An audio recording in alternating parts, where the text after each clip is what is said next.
13 minutos después de las 10 de la mañana quiero contarles que el diputado Sebastián Cal, diputado de Cabildo Abierto por nuestro departamento, nos hacía llegar una información hace unos días anunciando que este domingo al mediodía estará el senador Guillermo Domenech en la ciudad de San Carlos, más precisamente en Avenida Alvariza 559, con la intención de compartir un momento con allegados a este sector político y aprovechar también para hablar de lo que va a ser la campaña denominada Deuda Justa. Justamente sobre este y algún tema más queremos hablar con el senador Guillermo Domenech, con quien estamos en línea telefónica a partir de este momento. ¿Cómo le va, senador? Buen día, bienvenido, gracias por atendernos. Bueno, buen día, un gusto estar con ustedes y con la audiencia fernandina. Bien, Deuda Justa, ¿ese es el nombre que va a llevar este levantamiento de firmas que de alguna forma ya comienza a concretarse en nuestro país? ¿Es así? Bueno, en realidad el nombre completo es Contra la Usura y por una Deuda Justa, porque pretendemos resolver no solo el problema circunstancial del endeudamiento, sino resolver el tema de fondo, que es el de las altas tasas de interés originadas en una ley del año 2007, durante el primer gobierno del Frente Amplio, que permitió a las instituciones financieras fijar prácticamente de manera discrecional las tasas de interés. Discúlpenme que estoy con un bronco spam. Sí, lo entiendo.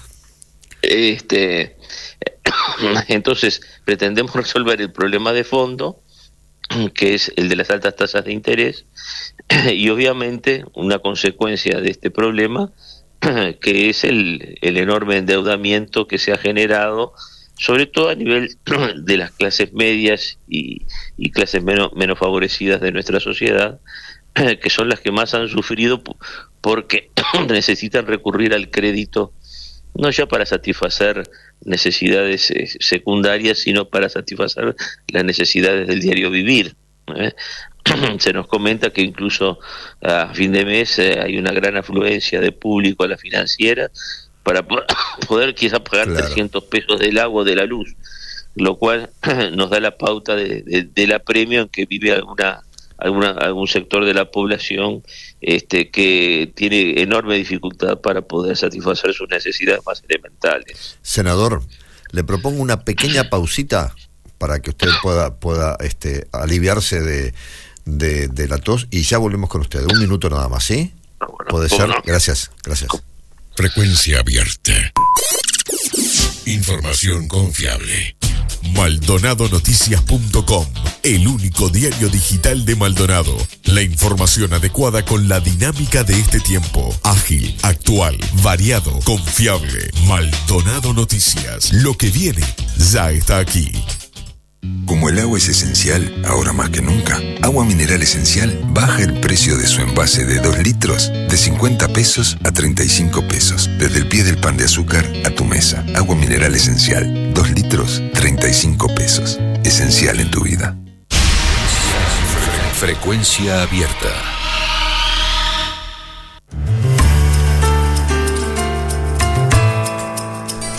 Senador, vuelvo con usted. ¿Está por allí?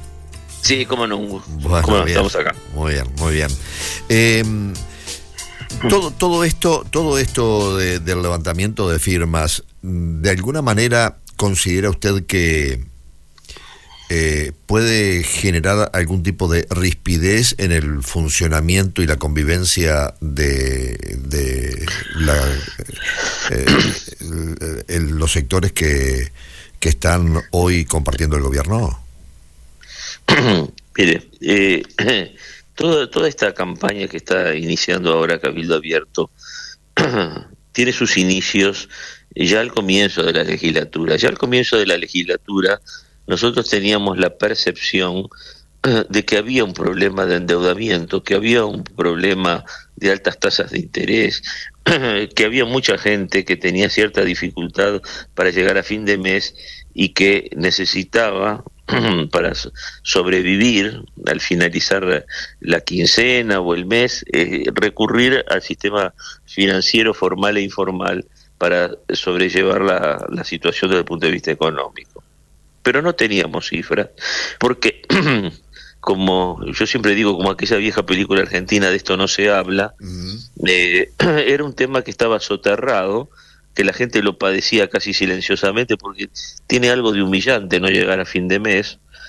Todos sabemos la angustia que genera eso en los hogares, y entonces del problema no se hablaba, pero nosotros teníamos esa percepción y presentamos un primer proyecto que dio lugar a que se citara en la Comisión de Constitución al Banco Central, y el señor presidente del Banco Central en esta comisión nos dio el primer dato objetivo de la dimensión que tenía el tema del endeudamiento en el Uruguay, y nos expresó que había 630.000 personas, 633.000 personas creo, en categoría 5 en el Banco Central, o sea, eran 633.000 personas que son deudores considerados incobrables.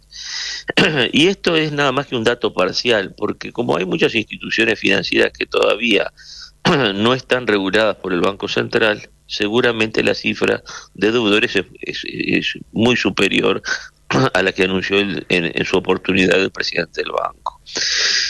Así que ahí tuvimos una primera medida objetiva de la dimensión que tiene el problema.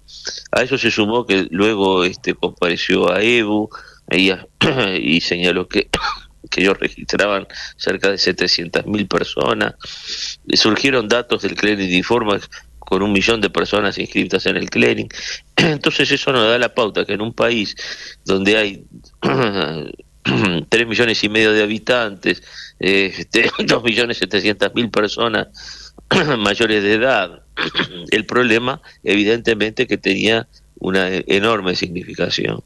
Entonces ahí surgió la preocupación nuestra por aportar soluciones, y aportamos un primer proyecto. Ese proyecto fue aprobado por unanimidad en Comisión de Constitución.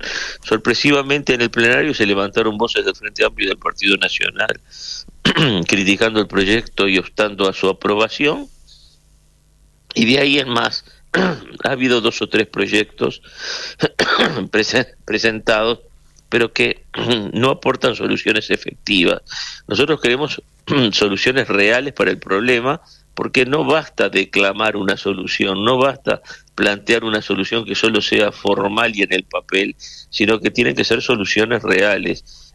Y de ahí que, como vimos que el sistema político en general era bastante indiferente a enfrentar el problema de fondo, que el problema de fondo son las altísimas tasas de interés en un país donde se ha llegado a cobrar cifras de 3 dígitos, y se están cobrando cifras de 3 dígitos como tasa de interés, y cuando la inflación nunca superó los 2 dígitos, hemos tenido siempre una inflación inferior al 10%, y se han llegado a cobrar tasas que han rozado el 200%, lo cual da la pauta del verdadero desnivel, de la verdadera desproporción que hay entre la situación de los deudores y los prestamistas, ¿no?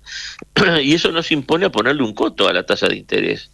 Usted me podrá decir, bueno, pero no me parece razonable la limitación que usted pone. Bueno, explíquenme qué otra limitación debería ponerse, por cuál debería sustituirse, y eso es lo que le estamos diciendo al sistema político. Si lo que nosotros estamos proponiendo en esta reforma constitucional no le parece bueno a los partidos políticos, a los restantes partidos políticos de la coalición y de la oposición, porque ahí se ha emparejado todo el sistema político, díganos cuál es la solución, porque si es una solución real, efectiva, nosotros la vamos a apoyar, porque no queremos que los deudores esperen 1 año y pico al pronunciamiento electoral, que es el pronunciamiento necesario para aprobar esta reforma constitucional, sino que lo que queremos es lo más rápido posible que la gente pueda resolver esta situación de angustia económica que genera un endeudamiento generalizado, altísimas tasas de interés, que además generan una situación de injusticia verdaderamente irritante.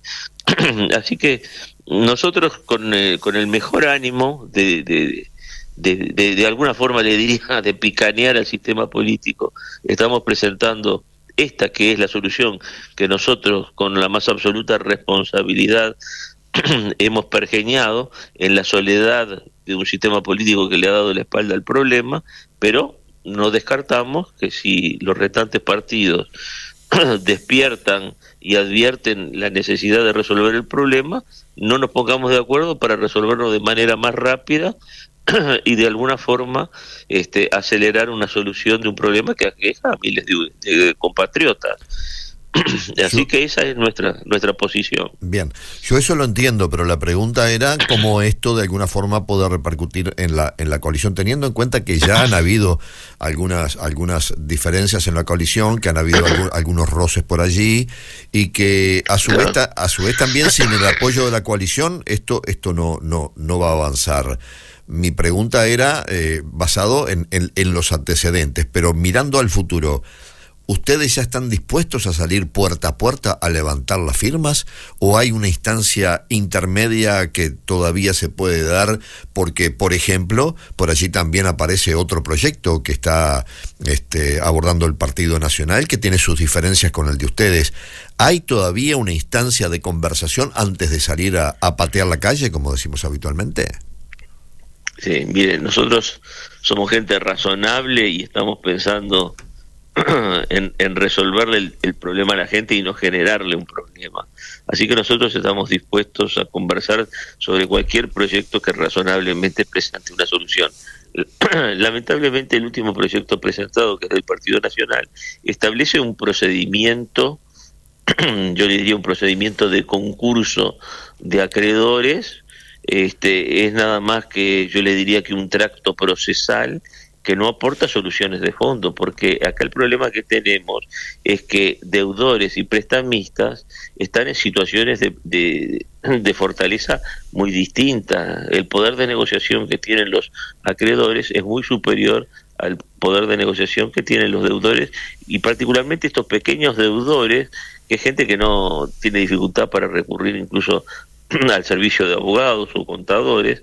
Entonces lo que tenemos que aportar es alguna herramienta que a esos deudores les permita de alguna forma equilibrar el poder de los acreedores, fuertemente respaldados por prestigiosos estudios jurídicos y contables que los asesoran. Estos proyectos de ley que se han presentado últimamente dejan a los deudores prácticamente en un pie de igualdad teórico con los acreedores, que no responde a la realidad de los hechos, ¿no? Donde la desigualdad de poderes es enorme. Nosotros estamos siempre abiertos a al diálogo, para buscar las mejores soluciones. No hemos tenido suerte hasta el momento y por eso impulsamos esta reforma constitucional que tiene también un poco el sentido de picanear el sistema político para dedicarnos a los temas que realmente le importan y le duelen a la gente, ¿no?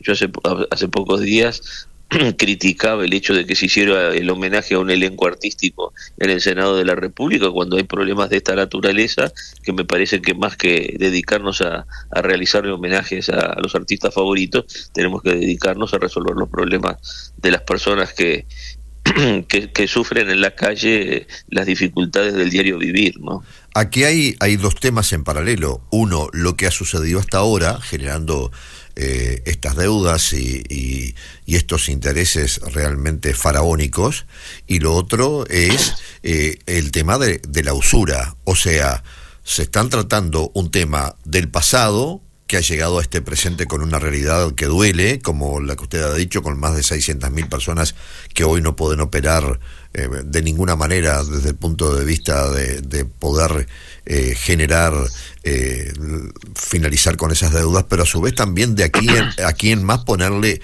coto a lo que se pueda considerar como usura en lo que tiene que ver con el préstamo de dinero. ¿Se pueden llegar a separar los temas? ¿Se pueden llegar a separar los temas en esas negociaciones que ustedes aspiran a tener con el sistema político? Bueno, yo entiendo que no sería lo lógico, porque tenemos que resolver el problema de fondo, que es el de las altas tasas de interés, y además le tenemos que dar a los deudores la oportunidad de cancelar en términos razonables sus adeudos. Porque, mire, no se trata de aprobar un perdón a tutti, como se ha dicho vulgarmente. Se trata de darle a los deudores la posibilidad de pagar y a los acreedores la posibilidad de cobrar, pero todo ello en términos de razonabilidad. pretendiendo restaurar una solución de equilibrio entre acreedores y deudores. Esa es la intención. La intención es de alguna forma reacomodar la ecuación económica para que los acreedores cobren y los deudores paguen, porque creemos que esto es bueno desde el punto de vista moral, porque obviamente que todos entendemos que si debemos tenemos que pagar. Es bueno desde el punto de vista económico porque esa gente se reinstala, yo diría, en el circuito económico y puede hacerle frente a sus obligaciones, pero tenemos que hacer todo en términos de una razonabilidad que a unos les permita cobrar y a otros pagar, porque además no tiene ningún sentido que se acumulen deudas impagables, que se registren en algún lugar, que obsten a que esa gente continúe circulando en el tráfico económico y jurídico, cuando podemos arbitrar medios que quizás no permitan cobrar esas sumas absolutamente exageradas, pero sí permitan cobrar sumas razonables y a la persona le den la satisfacción de haber honrado sus deudas y de poder reincorporarse al mercado de consumo en términos aceptables o razonables, ¿no? Entonces, lo que queremos es atacar el problema de fondo, pero también decirle a las personas que están de alguna forma entrampadas en una situación de endeudamiento crónico, bueno, ustedes pueden reestructurar su deuda, reestructurarla en términos razonables, de manera que puedan pagar, puedan honrar su deuda, puedan reincorporarse al mercado de consumo, puedan de alguna forma acceder al mercado formal de créditos de una manera razonable. Esa es la intención, atacar los dos problemas, el coyuntural y el problema originario, que es el de las altas tasas de interés. Senador, gracias por esta charla, ha sido muy amable. No, los amables han sido ustedes. Yo les quedo muy agradecido de haber estado en contacto con ustedes y con la calificada audiencia de la radio. Gracias, muy amable. Buen fin de semana para usted. Igualmente. La conversación era con el senador de Cabildo Abierto, Guillermo Domenech. Lo escuchaste aquí en Frecuencia Abierta. Frecuencia Abierta.